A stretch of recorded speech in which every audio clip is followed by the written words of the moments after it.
No início dos 700, os primeiros colonos chegaram à terra que ficaria conhecida como a cidade de Cococi. Porém, na década de 70 do século passado, a localidade foi abandonada e virou apenas uma cidade fantasma.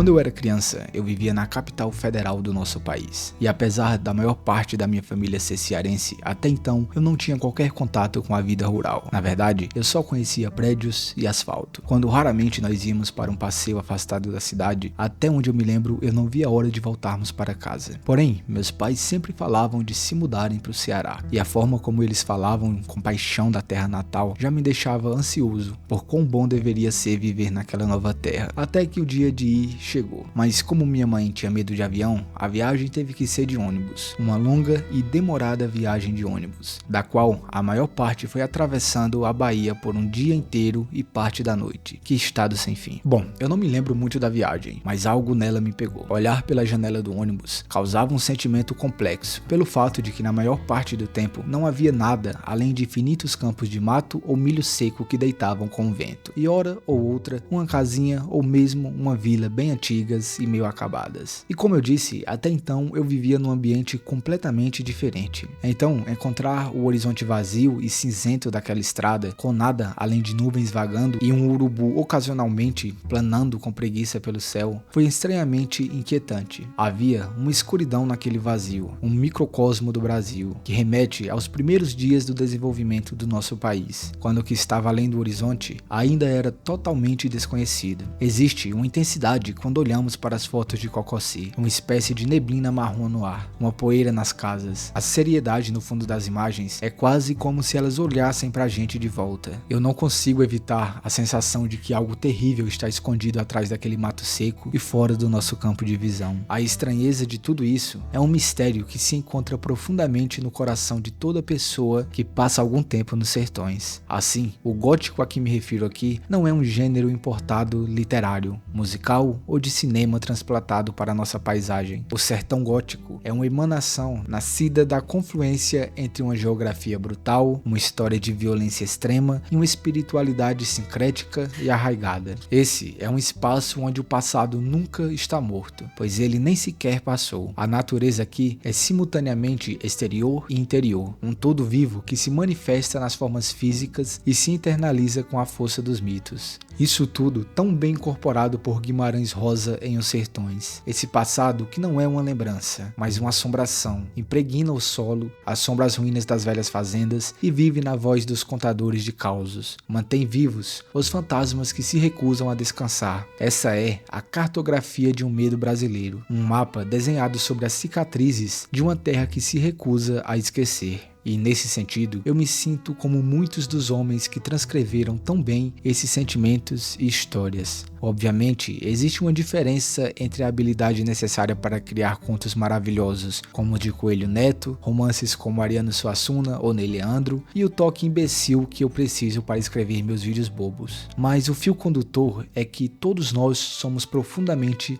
familiarizados com esse cenário de escuridão. Nós vivemos nele. Portanto, eu não sou um escritor profissional, não sou um especialista em terror ou poesia, mas eu também sou um sertanejo.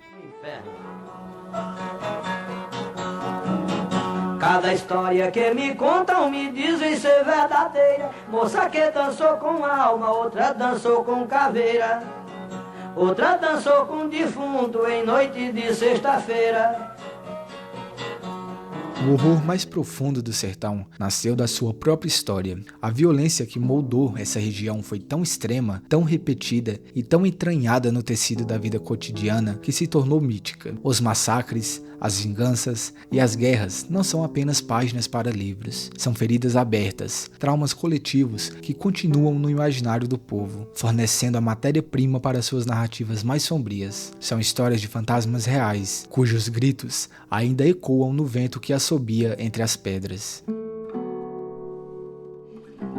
Antes dos beatos e dos cangaceiros, antes mesmo que o sertão fosse o sertão como conhecemos, seu solo foi batizado com sangue. A violência que o define tem raízes profundas, fincadas no próprio processo de colonização. A expansão da pecuária para o interior, a partir da segunda metade do século XVII, foi uma guerra de conquista e extermínio. Os povos indígenas, principalmente as diversas etnias tapuia que habitavam essas terras, foram designados como bárbaros, tanto pelos portugueses quanto pelos próprios índios do litoral. E para a conquista da terra, uma longa guerra foi travada entre brancos, diversas etnias indígenas e os mestiços que já existiam em grande número. O terror sofrido pelos indígenas nos massacres marcou para sempre a alma do sertanejo, fruto da miscigenação entre índios e brancos. Mas não foi apenas o sangue indígena que tingiu o chão. Se os índios guardaram a memória do extermínio, os brancos herdaram a desconfiança diante dos ataques repentinos dos indígenas, que surgiam no meio da noite para incendiar as casas e vilas dos colonos, atacando e fugindo sem que as vítimas vissem de onde vieram, ou então nos ataques que faziam de surpresa aos indivíduos, como os inúmeros vaqueiros negros que foram sequestrados por indígenas e levados para serem torturados ou mesmo comidos em rituais de antropofagia. Ao lado dos conflitos entre os primeiros colonos e indígenas, as guerras entre as primeiras famílias portuguesas a colonizar o sertão foi também um grande fator. Guerras essas que eram deflagradas por disputas de terras e por honra familiar, pois aqueles homens que viviam ainda uma vida medieval eram combativos, resistentes, românticos, supersticiosos e corajosos, mas também eram mais impulsivos e vingativos, vivendo segundo um código de honra próprio, onde o furto era um crime imperdoável, mas a violência muitas vezes era a solução para as disputas. E guerras como a travada entre os Montes e Feitosas na ribeira do Jaguaribe marcaram tanto o sertão que séculos depois inspiraram romances e até filmes.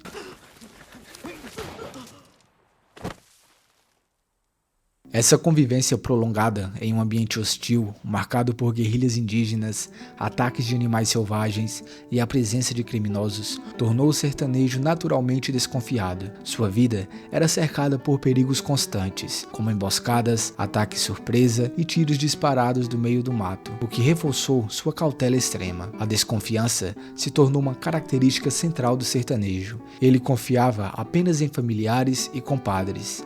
E essa confiança, embora fosse rara, era duradoura. Um reflexo disso era a solidez dos negócios na região, firmados muitas vezes apenas com a palavra e mantidos pelo compromisso de honra. Essa violência fundadora foi o pecado original do sertão, a terra sobre a qual se erguem as capelas dos beatos e por onde galopavam o bando dos viriatos, já nasceu assombrada, consagrada com o sangue de seus primeiros habitantes. A memória pulverizada que o vento levanta não é apenas uma metáfora poética, são os ecos dos ossos dos tapuias exterminados, que formaram o alicerce para o qual toda a história posterior de violência seria construída. Cada novo massacre, cada nova guerra entre Montes e Feitosas ocorreu num palco já amaldiçoado, um chão que guardava uma dívida de sangue. Em cada sítio emboscadas, das trincheiras, defuntos, dos ossos, ainda se podem ouvir os lamentos dos espíritos que não partiram ou não sabem que deveriam ter ido. É essa dívida que garante que o passado nunca passe e que os fantasmas sempre retornem.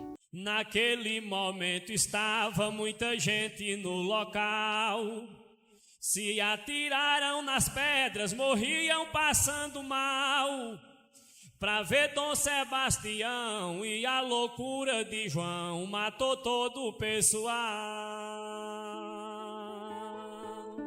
A sombra dessa violência custou deixar de existir. Quando a noite caía e o sertanejo se recolhia em sua casa de pedra e cal, à luz trêmula do candeeiro, seu peito não descansava, seus ouvidos permaneciam atentos, caso uma onça esturrasse no alto da serra. Som esse que fazia estalar as telhas de seu pequeno refúgio. Também precisava estar sempre alerta para possíveis ataques indígenas que podiam ocorrer a qualquer momento. E quando finalmente os vaqueiros já haviam alcançado praticamente todos os rincões do sertão, domado o animal brávio e aculturado, ao menos em parte, as tribos indígenas remanescentes, novos temores surgiram para marcar aquela terra. Existe um fatalismo inevitável do sertanejo, recriando um panorama em que a expectativa é de uma inelutável tragédia, predeterminada por um místico destino, sempre sórdido e ameaçador. As superstições, As crenças em criaturas folclóricas e a religiosidade aparecem como traços proeminentes do regionalismo nordestino, bem como a crença na fortuna regente das vidas individuais, impedindo qualquer outro sentimento que não seja a resignação. Para o sertanejo, vendo as coisas acontecerem irremediavelmente, sua única atitude é a do fatalista. Não há oposição ao sol que queima tudo. Não há força que impeça a seca tornar-se sempre mais terrível. Tudo deve ser. Não adianta dizermos que a fatalidade não existe. Para o homem do sertão, ela está presente e o castiga. Porém, esse fatalismo não é passivo, mas uma crença na força do destino que deve ser encarada com virilidade. O sertanejo transfere para seu criador a responsabilidade de seu destino, se põe em suas mãos para que ele o guie para o bem e o livre do mal. Uma força interior muito grande está por trás de tudo isso, uma crença muito forte e profunda em algo que virá beneficiá-lo. Tem respeito e devoção a Deus. Porém, esse fatalismo, quando foi somado a um cristianismo popular e às crenças dos indígenas aculturados, gerou graves consequências. Ide aceita que existiu 2 séculos atrás no sertão do Pajeú. Essa história sangrenta teve início quando um grupo composto por aproximadamente 300 pessoas se reuniu sob a liderança de um mameluco eloquente, que pregava com ardor a volta do rei português Dom Sebastião, desaparecido na África desde 1578. Nas fervorosas prédicas, o mameluco, na qualidade de rei dos fanáticos, garantia que Dom Sebastião voltaria do reino encantado. Mas antes, seria necessário que 2 enormes pedras fossem totalmente banhadas de sangue, pois quando o reino fosse desencantado, o monarca voltaria com seu exército e aquela gente gozaria de muitas bondades. Mas, para alcançar essa graça, o sangue deveria ser obtido com sacrifício de pessoas e cães, porque uma vez que fosse atingido o desencantamento, todos os mortos iriam ressuscitar, os pobres voltariam nobres, imortais, ricos e poderosos, e ainda quem fosse preto voltaria à vida branco como a lua. Essas promessas eram irresistíveis, se nós considerarmos a marginalização em que vivia aquela miserável gente, formada por pobres e por não brancos na época da escravidão. E bem, para os pobres cachorros sacrificados, também havia a promessa de ressuscitarem, contudo, em forma de dragões, com a finalidade de engolir os grandes proprietários da época. Deturpando a religião católica, os sebastianistas acrescentaram características indígenas ao culto, lhe dando um caráter sincrético, pois para poder enxergar o reino, os seguidores tomavam uma bebida feita de jurema e manacá, conhecida por eles como vinho encantado. O certo é que dezenas de pessoas e animais foram de fato sacrificados. As crianças eram entregues ao algoz pelos próprios pais, isso quando eles mesmos não cuidavam de realizar pessoalmente o serviço. Para além de um folclore ou de mera literatura, a Pedra do Reino representa os feitos de uma colonização excludente e do choque de culturas, reverberando uma pobreza e fanatismo, matéria-prima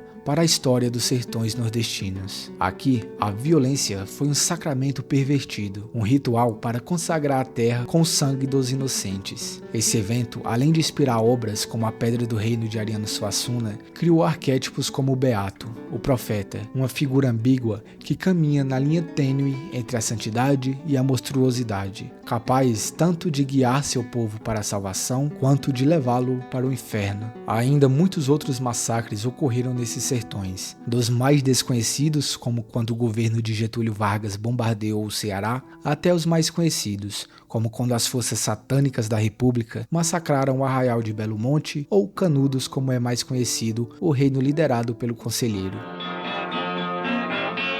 Morreram 100 negros velhos que não trabalhavam mais. Um cão chamado traz cá, vira, volta e cai pra trás. Tromba suja e bigodeira, um cão chamado Goteira, cunhado do Satanás. Enquanto a história deu ao sertão seus fantasmas, o folclore lhe entregou seus monstros. Um catálogo vivo das ansiedades mais profundas dessa terra, onde se encarnam medos do pecado, da doença, da natureza bruta e da própria morte. Não se trata de criaturas de contos de fadas distantes, mas de presenças que na crença popular rondam as matas escuras, espreitam nas encruzilhadas poeirentas e às vezes moram até mesmo na casa ao lado. No século XIX, o sertão era visto com um misto de fascínio e repulsa por aqueles que o observavam de fora. Para uns, era o repositório de uma autêntica identidade nacional. Para outros, um outro geográfico e cultural. Um território de atraso, violência e superstição, habitado por bárbaros que tanto o encantavam quanto aterrorizavam. A estética gótica, por sua vez, sempre flertou com o sublime, essa vertigem entre o medo e a admiração diante do que é vasto, poderoso e indomável. Nos contos de Coelho Neto, o sertão deixa de ser um cenário e se torna um antagonista, uma força viva que pune, devora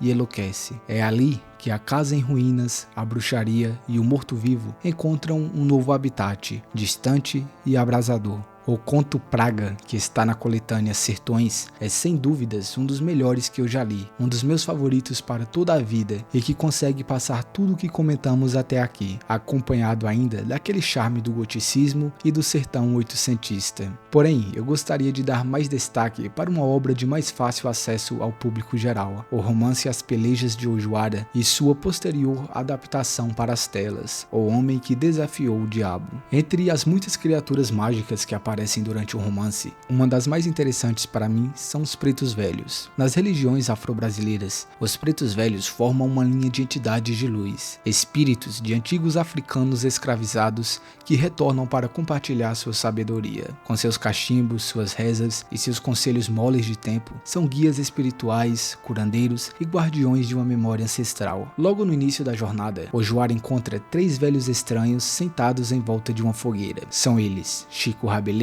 Miguel Sá e Pedro Bala. À primeira vista, eles parecem cumprir o papel clássico dos sábios que conduzem o herói. Contam histórias, oferecem conselhos e lhe dão uma cela encantada, o empurrando para o caminho da aventura. Mas o texto guarda uma reviravolta. Esses velhos, que pareciam guias benevolentes, pertencem na verdade a uma casta de demônios. A narrativa os revela como os demônios familiares de Ojuara. Mentores, sim, porém mentores trapaceiros, que o conduzem tanto à glória quanto ao abismo. Há neles uma moralidade difusa, uma espécie de sabedoria torta que confunde luz e sombra. Curiosamente, a adaptação cinematográfica suaviza essa provocação. O filme recua diante do incômodo que a mistura entre o sagrado afro-brasileiro e o demoníaco poderiam causar. Um gesto compreensível, mas que, para mim, diluiu um pouco da ousadia simbólica do romance. Eu sou Chico Rabelais, esse aqui é Miguel de Sá e esse é Pedro Bala. A gente não é daqui não, a gente veio parar aqui, no tempo da escravidão. Ô gente, como assim? Quanto tempo faz isso? Mais ou menos 200 anos. Tá brincando, homem? Que conversa é essa? O sertão mágico de Ojuara é povoado por todo tipo de criaturas encantadas, incluindo bruxos e feiticeiras, mas nenhuma figura encarna o poder feminino primevo e perigoso com tanta força quanto a Mãe de Pantanha. Ela é o grande desafio feminino na jornada do herói. O perigo que ela representa remete a um dos mitos mais antigos da humanidade, o da vagina dentada. Essa lenda atravessa continentes e civilizações, aparecendo em tribos sul-americanas, nos mitos hindus e nas tradições maoris. Em todas elas, ecoa o mesmo medo ancestral, o temor masculino diante da sexualidade feminina, a ansiedade da castração, o pavor de ser consumido pela mulher. E quase sempre, a solução é violenta. O herói precisa quebrar os dentes da fêmea mítica, domar essa força indomável para torná-la inofensiva, aceitável e domesticada. No romance, os mentores demoníacos alertam Ojuara sobre a Mãe de Pantanha e sua xiranha dentada, que só morde na escuridão. Ainda assim, eles oferecem um conselho: em vez de pau, use o quengo, se possível, rapadura. Em outras palavras, use a cabeça de cima e não a de baixo. E é justamente com uma rapadura ligeiramente talhada que o herói vence o mal, num gesto que resume uma das virtudes mais preciosas do sertanejo diante do desconhecido: o improviso. Rapadurinha boa da gota serena. Ainda há muitos seres que habitam as estradas poeirentas, as encruzilhadas silenciosas, os casarões abandonados e as ruínas espalhadas pelos sertões, mas infelizmente não cabem todos aqui. Ainda assim, seria impossível deixar de fora ele, o coisa ruim, o próprio diabo, tomando como base mais uma vez o nosso herói trágico. Antes de enfrentarmos o diabo de Ojoara, porém, é preciso conhecer o diabo do sertão. No imaginário popular, ele está longe de ser apenas uma figura teológica do mal absoluto. Ele é um personagem recorrente, quase um vizinho incômodo, uma força da natureza com quem se pode negociar, disputar ou, com um pouco de sorte, até mesmo enganar. Ele atende por muitos nomes: cão, bicho preto, coxo, cramunhão. É um mestre dos disfarces, um ilusionista experiente, mas o traço mais marcante de sua personalidade folclórica é paradoxalmente sua falibilidade. A tradição do diabo logrado ou diabo enganado é tão forte que o folclorista Câmara Cascudo a reconheceu como uma categoria própria dentro dos contos populares. Nesses relatos, a astúcia humana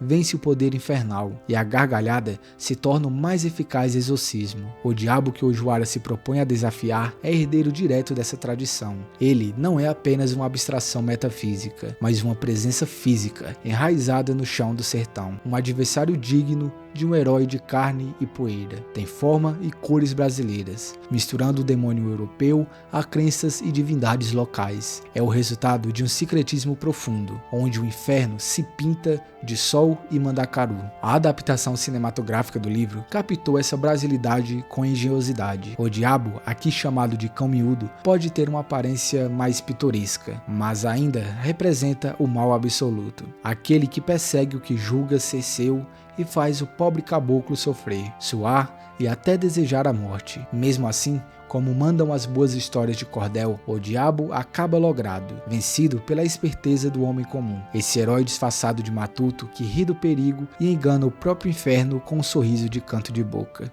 A não ser que tu queira a companhia do coisa ruim, porque ele vai atrás do que é dele. E eu tenho medo de nada?